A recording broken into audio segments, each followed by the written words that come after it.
एक तरफ तो इंटरनेशनल सिस्टम को हमने डिस्कस कर लिया। अब देखा जाए तो ये पोस्ट वॉर सिनेरियो में जैसे टोक्यो ट्रायल्स हुए, न्यूरमबर्ग ट्रायल्स हुए, वो सब करने के लिए बना था। अब आकर रिसेंटली जो हम मनाजिर देख रहे थे, किम जोंग उन और पुतिन और शी जिनपिंग मार्च कर रहे हैं इकट्ठे, is that the alternative to this entire structure? At the moment तो यही अल्टरनेटिव नजर आ रहा है।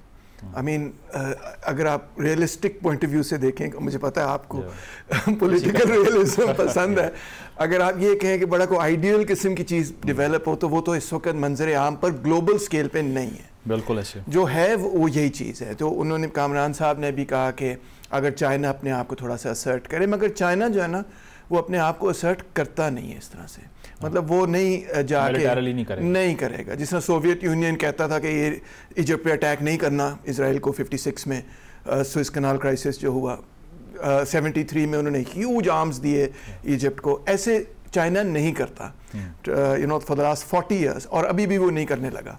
सो इसलिए मैं समझता ये, और अमेरिका ने भी मेरे ख्याल में नहीं कुछ भी करना, तो इसलिए मैं समझता ये हूँ कि जो इसका सलूशन है वो रीजन से ही निकलेगा। अच्छा। और रीजन में ही लोगों को खड़ा होना होगा। इजिप्ट के अंदर, सीरिया के अंदर, लेबनान के अंदर, जॉर्डन के अंदर, गल्फ कंट्रीज के अंदर, यहाँ से लोग अगर उभरें, यमन के अंदर तो ऑलरेडी वो कर भी रहे हैं, तो यहाँ से अगर लोग उभरें, और ये हो सकता है बाय द वे, क्योंकि जिस तरह से वो फ़लस्तीनियों को मार रहे हैं, सबसे ज़्यादा जो है उसका इम्पैक्ट अरब्स पे और नेबरिंग अरब्स पे ही। वैसे हमारे रीजन में तो अपनी हुकूमतों के खिलाफ ही लोग खड़े हो रहे हैं, नेपाल, श्रीलंका, इंडोनेशिया, बांग्लादेश, तो वहाँ पे भी अपनी हुकूमतों के खिलाफ खड़े हो ना, और ये कहें कि भाई इतनी देर से जेनोसाइड हो रही है, आप क्या कर रहे हैं।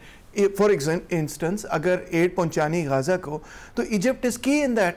मगर आप देखें जब फ्लोटिला गया तो इजिप्ट ने उसको ब्लॉक कर दिया कि नहीं, आपने नहीं आगे जाना बॉर्डर से आगे, इजिप्ट ने ब्लॉक किया उसको। तो वाई? तो जॉर्डन साथ बैठा हुआ है, क्यों नहीं कर रहे कुछ आप फ़लस्तीनियों की मदद के लिए? तो ये बातें हैं कि जो अरब रूलर्स हैं उन्होंने बहुत ज़्यादा डिसअपॉइंट किया, और मेरा ख्याल है हमसे ज़्यादा अरब स्ट्रीट जो है अपने रूलर्स को देख रही है, इसीलिए उन्होंने ये दोहा कॉन्फ्रेंस का थोड़ा सा शो किया है कि हम बड़े नाराज़ हैं, ये है वो है, मगर उसके पीछे there is no teeth behind it, there is nothing actually happening. तो Turkey was the first country in 48 जिसने इसराइल को रिकग्नाइज़ किया था, और टर्की जो है, आपको पता है इसराइल की जो फौज है उसके बहुत सारे कपड़े वो टर्की बना के बेचता है, जूते और ये बहुत ट्रेड करते हैं वो। एक पॉइंट पे एर्दोगन ने ये किया था, आई थिंक मुझे डेट भूल रही है अब, कि उसने इकोनॉमिकली खींचा था सपोर्ट फॉर इसराइल, और वो इफेक्टिव था। तो अगर वो दोबारा करे तो इफेक्टिव हो सकता है, मगर ठीक, लेकिन ये कन्विक्शन नज़र नहीं आती। कामरान साहब, ये जो हम अल्टरनेटिव की बात कर रहे हैं, जिस तरह चीन में अभी SCO हुआ, और इस सब में हमने देखा कि जो ये तमाम ममालिक जो ये फील करते हैं कि ये जो वेस्टर्न इंस्टीट्यूशंस हैं, UNO है, वर्ल्ड बैंक है, ये एक अपनी इजारादारी कायम करने के इदारे हैं, बेसिकली जस्टिस प्रोवाइड करने के लिए नहीं है। ये तो हो गया एक अल्टरनेटिव जिसको हम डिस्कस कर रहे हैं, लेकिन मुस्तकबिल में जितना बैंक रोल जंगों को अमेरिका कर लिया करता था, अब उसका अल्टरनेटिव क्या होगा? बहुत से ममालिक इंक्लूडिंग पाकिस्तान रिलाई करते हैं वेस्टर्न इंस्टीट्यूशंस पे कि वो पैसे भी लें, वहाँ से बेल आउट्स भी लें। उसका अल्टरनेटिव कोई है ईस्टर्न ब्लॉक के पास? उसका अल्टरनेट बिल्कुल यही ढूंढने की कोशिश कर रहे हैं, जिस तरह ब्रिक्स है और SCO की आपने बात की। फिर ब्रिक्स का अगर आप देखें तो उनका जिस तरह वर्ल्ड बैंक है, इसी तरह का उन्होंने बैंक भी एक शुरू किया है जो इसी तरह के कर्जे दे, और इसी तरह का वो पैरेलल ढूंढने की कोशिश तो कर रहे हैं। लेकिन शायद जो इन्फ्लुएंस है अभी भी, जो वेस्टर्न निज़ाम है, अमेरिका जिसको लीड करता है, वो इतना गहरा है कि उसका मुतबादिल आते आते बहुत टाइम लगेगा। इसमें मेरा ख्याल है कि इस सारी डिबेट के अंदर जो एक ही सिल्वर लाइनिंग है, जिसे कहते हैं कि वैसे तो मुहावरा है लेकिन इसमें हकीकत भी है, कि जो जुल्म की रात है जितनी मर्जी तारीख हो, सुबह तो ज़रूर होती है। और हिस्टोरिकली भी अगर आप देखें, मसलन हम सब कॉन्टिनेंट की मिसाल ले लेते हैं, यहाँ पर ब्रिटिशर्स थे, 100 साल उन्होंने हुकूमत की, और कभी लगता था कि उनका सूरज गरूब नहीं होगा, लेकिन जब बुरा वक्त आता है तो फिर आपको पता लगता है कि कैसे चीज़ें रिवर्स होती हैं। तो आई थिंक हिटलर आ गया ना, इसलिए भागना पड़ेगा उनको। मिसाल तो अब अमेरिका को कौन भगाएगा? लेकिन देखें जो सम टाइम बहुत से ऐसे एक्शंस होते हैं, उसके अनइंटेंडेड कॉन्सिक्वेंसेस होते हैं।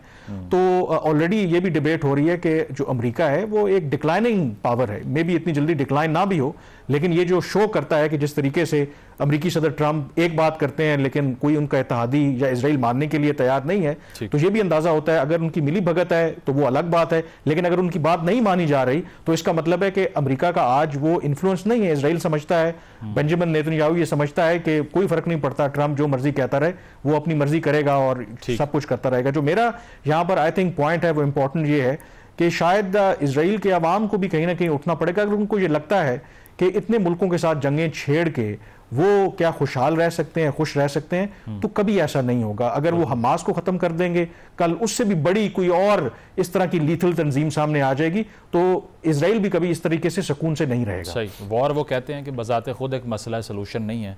थोड़ा सा ऑफ टॉपिक हो जाएगा उज़ैर, लेकिन ये जो नेपाल में हमने होते हुए देखा है, अब इस पर दोबारा से जिस तरह बांग्लादेश में NGOs को अक्यूज़ किया गया कि ये बेसिकली अमेरिकन पेनिट्रेशन थी उनमें, उन्होंने ट्रेन किया एक्टिविस्टों को कि वो बाहर निकलें और हुकूमत गिरा दें क्योंकि वो प्रो चाइना थी।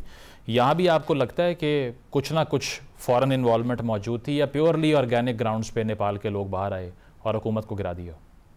I think broadly organic movement थी। जहाँ तक मैं काठमांडू में लोगों से बात की है मैंने, उन्होंने यही बताया है कि ये बबल कर रहा था एंगर, और माशी इशू था, पेंडेमिक के टाइम से चला जा रहा था। उसके साथ साथ रूलिंग क्लास की जो अपनी करप्शन थी, उनके बच्चों की करप्शन थी, वो मंजर आम पर थी, और trigger ultimately social media ban था। तो अल्टीमेटली मुझे लगता है कि इवन जिस तरह के अटैक्स हुए अक्रॉस द बोर्ड, सियासी लीडरशिप को टारगेट किया गया, चाहे वो अपोजिशन की हो या रूलिंग क्लास की हो, तो ये डोमेस्टिक अपराइजिंग थी। और उस डोमेस्टिक अपराइजिंग के बाद अब नेपाल के लिए एक इन्फ्लेक्शन पॉइंट आ गया है कि अब वो किस तरह की सियासत और किस तरह की जमहूरियत अपने मुल्क में देखना चाहते हैं। अब हो सकता है कुछ इन्वॉल्वमेंट भारत की तरफ से हो, कुछ चीन की हो, कुछ अमेरिका की हो, लेकिन ब्रॉडली स्पीकिंग जो एंगर था वो पूरी की पूरी रियासत और रियासती ढांचे के खिलाफ था, और ये अवाम का एंगर था। ठीक है तैमूर साहब, आपकी इसमें क्या राय है? ये जो 4 ममालिक हमने अपने इर्द गिर्द देखे हैं होता हुआ यहाँ पे, इससे बड़ा चैलेंज तो ये बन जाता है कि चलें आपने हुकूमत तो ले ली, लेकिन फिर बाद में ऑर्डर कैसे लेके आना है? तो वो पॉसिबल होता है इजीली स्मूथली ट्रांजिशन करना? नहीं, ये बड़ा औखा काम है। अब बांग्लादेश की मिसाल देखें कि वहाँ पे शेख हसीना की जो गवर्नमेंट थी वहाँ बहुत ग्रोथ थी, वहाँ को कम ग्रोथ तो नहीं थी, it was fastest growing economy. Reserves हमसे बेहतर थे, बहुत रिजर्व्स भी बेहतर थे, फॉरेन इन्वेस्टमेंट बहुत आ रही थी, और जीडीपी ग्रोथ हो रही थी, और पॉवर्टी गिर रही थी।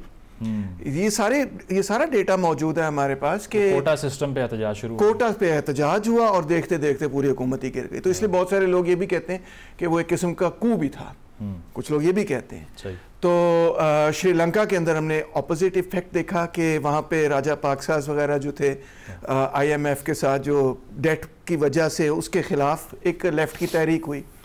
तो यहाँ पे जो सिचुएशन नेपाल में है, ये बात दुरुस्त है कि इकोनॉमिक प्रॉब्लम्स उनकी बहुत ज़्यादा थी, चीन से दोस्ती ये वो, मगर इशारा ज़्यादा इस वक्त जो है वो इंडिया की तरफ किया जा रहा है, अमेरिका की तरफ नहीं किया जा रहा। उसकी वजह यह है कि नेपाल और इंडिया का जो आपस का रिलेशनशिप है ना, अच्छा नहीं था, वो अच्छा नहीं है। और जो हिंदू मोनार्की थी वहाँ पे जो आज से 17 साल पहले गिरी, वो उसको यूपी में काफ़ी सपोर्ट है। बिल्कुल।